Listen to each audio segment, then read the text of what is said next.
Hello friends, मैं आपका दोस्त डॉक्टर सुनील कुमार और आप देख रहे हैं doctor Kumar education clinic. Digestive system की जो सीरीज़ हमने बनाई है, पूरी प्लेलिस्ट है। तो पहले भी आप लोगों ने डाइजेस्टिव सिस्टम्स के जो वीडियो हमने बनाए वो देखे।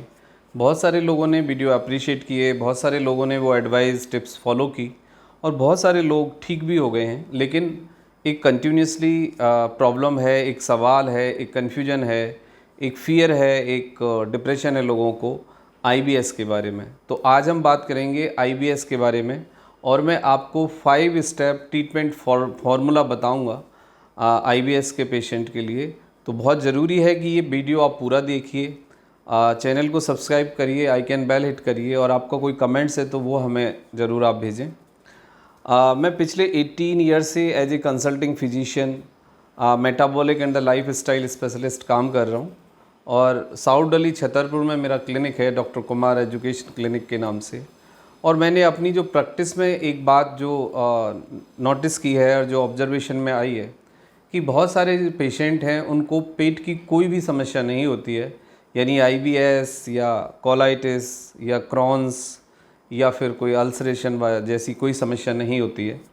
लेकिन बहुत सारे लोग अपने जो सिम्टम्स हैं, यानी जो उनका अपना एक फ़ियर है, उनका जो एक कन्फ्यूजन है या फिर एक एंजाइटी है या जो डिप्रेशन है या फिर कुछ और न्यूरोलॉजिकल जो एक फीचर्स होता है, उसको वो पेट की बीमारी से जोड़ के देखते हैं और पेट के सिम्टम्स के साथ, पेट की बीमारी के साथ प्रेजेंट करते हैं। कहने का मतलब ये है कि एक टेम्परेरी कंडीशंस होती हैं लाइफ में कई बारी कि हम थोड़े से परेशान होते हैं, डिप्रेशन में होते हैं, कंफ्यूज होते हैं और एक डर के साथ, एक गिल्ट के साथ, एक कन्फ्लिक्ट के साथ हम कुछ चीज़ों को डील कर रहे होते हैं या कुछ ऐसे बदलाव या ऐसा ट्रॉमा फिज़िकली, मेंटली, फाइनेंशियली ये सब हम झेल रहे होते हैं। तो उस दौरान ऐसा देखा जाता है कि कुछ लोगों को पेट से संबंधित कुछ समस्याएं शुरू हो जाती हैं, जैसे कि बहुत ज़्यादा गैस बनना, ब्लोटिंग होना, पेट में दर्द होना, कॉन्स्टिपेशन कुछ लोगों को आ जाता है। कुछ लोगों को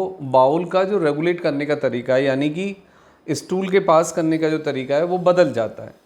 तो उसको फिर कई बार देखा जाता है कि वो डॉक्टर्स के पास विजिट करते हैं और रिपोर्ट्स में कुछ आता नहीं है, सच कोई क्लिनिकल फाइंडिंग तो नहीं होती, कोई पैथोलॉजी के लेवल पे या रेडियोलॉजी के लेवल पे या कोलोनोस्कोपी या एंडोस्कोपी में ऐसा कुछ भी नहीं मिलता है। तो एक एंजाइटी और डायग्नोसिस बन जाता है एंजाइटी का, डिप्रेशन का, उसके साथ आईबीएस को कनेक्ट कर लेते हैं लोग। एक डायग्नोसिस इस तरह का बनता है और फिर वो कुछ दवाइयाँ लेना शुरू कर देते हैं। कुछ दिन के बाद देखा जाता है कि उन दवाइयों से आपको आदत पड़ गई होती है और आपको थोड़ी बहुत फौरी तौर पे यानी टेम्परेरी राहत तो मिल जाती है, लेकिन फिर वो समस्या वहीं रहती है और आप हेयर एंड देयर डॉक्टर बदलते रहते हैं, लाइन ऑफ ट्रीटमेंट बदलते रहते हैं और परेशान रहते हैं, लेकिन बहरहाल कोई फ़ायदा होता नहीं है।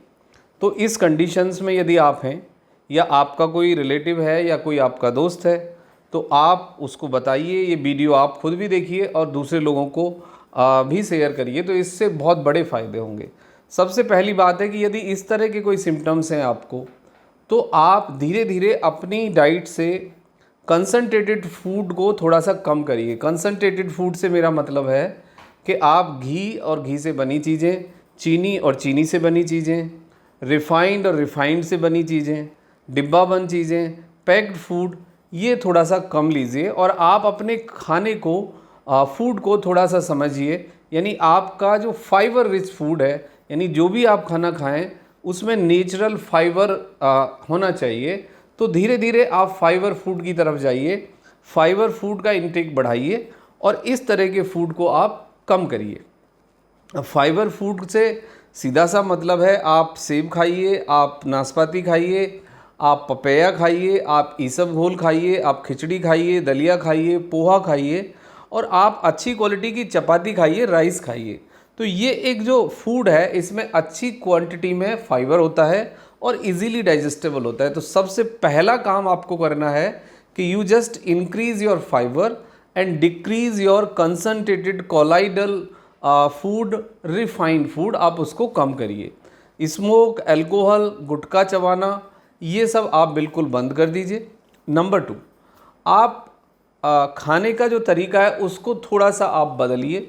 खाने का तरीका बदलने से मतलब है कि हर 3 घंटे पे आप 3 से 4 बार खाना खाइए, लेकिन जितना आपका एपेटाइट है, जितनी आपको भूख लगती है, उससे लगभग 10 से 15% कम खाइए और खाने को अच्छे से च्यू करके खाइए। और खाना खाते समय आप फूड को मेडिटेट करिए, यानी कि खाना खाने के बारे में सोचिए, उधर खाने पे ही ध्यान लगाइए। मल्टीपल टास्क के साथ या मल्टीपल थॉट्स के साथ खाना खाने से आपको नुकसान होता है, बफरिंग होती है, ब्लोटिंग होती है और आपका डाइजेशन भी प्रभावित होता है। नेक्स्ट है कि आपको यदि पेट में दर्द होता है तो आप पेट पर सुबह या शाम को लगभग 5 मिनट कोई हीटिंग पैड रख सकते हैं। 5 मिनट पीठ के नीचे रख लें और 5 मिनट आप पेट के ऊपर रख लें, इससे आपको काफ़ी फ़ायदा होता है। मॉर्निंग में स्टूल पास करने से पहले किसी भी ऑयल का मसाज कर लें पेट पे और हल्का गुनगुना पानी सुबह खाली पेट पिएं, तो इससे आपको बाउल को रेगुलेट करने में काफ़ी हद तक मदद मिलती है। दूसरे लेवल पे बात है कि बाउल रेगुलेशन के साथ अपने ब्रेन को कनेक्ट ना करें, यानी कि आपको स्टूल पास हुआ, नहीं हुआ, कम हुआ, ज़्यादा हुआ, लाल पीला लाल हुआ, उसका कैसा था वो, ये सब चीज़ें आप ना सोचें। इससे आपकी जो गट है वो सेंसिटाइज होगी, ब्रेन सेंसिटाइज होगा और होल डे आपको एक मुद्दा मिल जाएगा जिसके साथ आप होल डे आप ऑब्सेस रहेंगे और लगे रहेंगे। तो ये भी एक गलत अप्रोच है कि आप हर चीज़ को माइक्रो लेवल पे एनालाइज ना करें, आप स्क्रूटनी ना करें अपने साथ, इससे आपको काफ़ी नुकसान होता है। नेक्स्ट लेवल है आपका कि आप मेडिटेशन करें। मेडिटेशन मतलब आप ध्यान लगाएं। ध्यान लगाने से सीधा सा मतलब है आप अपनी धड़कन पे ध्यान लगाएं, आप अपनी ब्रीथ यानी सांस पे ध्यान लगाएं, आप अपने शरीर पे ध्यान लगाएं, यानी आप बॉडी को स्कैन करें, आप अपने पूरे शरीर को देखें। यदि आपसे ये प्रोसेस नहीं होता है तो इस शुरुआत करने के साथ साथ आप मिरर के सामने खड़े होकर आप बॉडी स्कैनिंग कर सकते हैं या फिर आइज़ क्लोज करके भी आप अपनी बॉडी पे ध्यान लगाएं। इसके लिए आप गाइडेड मेडिटेशन का भी सहारा ले सकते हो, जो यूट्यूब पे आपको बहुत सारे वीडियो गाइडेड मेडिटेशन के मिल जाएंगे और हमारे चैनल पे भी कुछ मेडिटेशन के वीडियो हैं, तो वो आप देख लीजिए तो आपको समझने में आसानी होगी। मेडिटेशन का मतलब है कि एक समय पे एक चीज़ के साथ कनेक्ट करना, एक चीज़ के साथ अपने ध्यान को जोड़ना और डिटैच होना। सराउंडिंग से डिटैच होने का मतलब है मेडिटेशन। मतलब जो 4-5 चीज़ों में आपका ध्यान है, 4-5 लेवल पे आप मेंटली डील कर रहे हैं, उसको आप एक लेवल पे लाइए, अपनी बॉडी के साथ पॉजिटिव थॉट के साथ पॉजिटिवली अपने को चार्ज करिए, ब्रेन को पॉजिटिव मैसेज दीजिए। उसके बाद आता है कि आप डीप ब्रीथिंग करें। डीप ब्रीथिंग से बहुत फ़ायदा होता है। इससे आपकी जो इंटेस्टाइन मसल्स हैं और जो आपकी जीआई मोटिलिटी है वो काफ़ी रेगुलेट हो जाती है। तो आप लंबे सांस लें और लंबा सांस छोड़ें। भस्त्रिका जैसी चीज़ या बहुत तेज़ रामदेव टाइप ऑफ जो प्राणायाम है उससे आप बचें, क्योंकि बहुत ज़्यादा स्पीड से डीप ब्रीदिंग करने से आपको बैक पेन हो सकता है और आपको ब्लोटिंग हो सकती है। डीप ब्रीदिंग का मतलब बहुत तेज़ी से सांस लेना नहीं है। डीप ब्रीदिंग का मतलब है कि सांस आराम से लेना है, लंबे समय तक सांस खींचना है, लंबे समय तक सांस रोकना है और लंबे समय तक सांस को रिलीज़ करना है। यानी तीनों लेवल पे सांस लेना, धीरे धीरे लंबा सांस लीजिए, आप अपने ब्रीथ को होल्ड करिए एंड देन धीरे धीरे उसको लंबे समय तक रिलीज़ करिए। इसको हम डीप ब्रीदिंग कहते हैं। स्पाइन को सीधा रखें, कहीं भी बैठ जाएं और खाली पेट हो, डीप ब्रीदिंग आप ज़रूर करें। Hypnotherapy and the CBT. Hypnotherapy इसमें बहुत बड़े फ़ायदे करती है।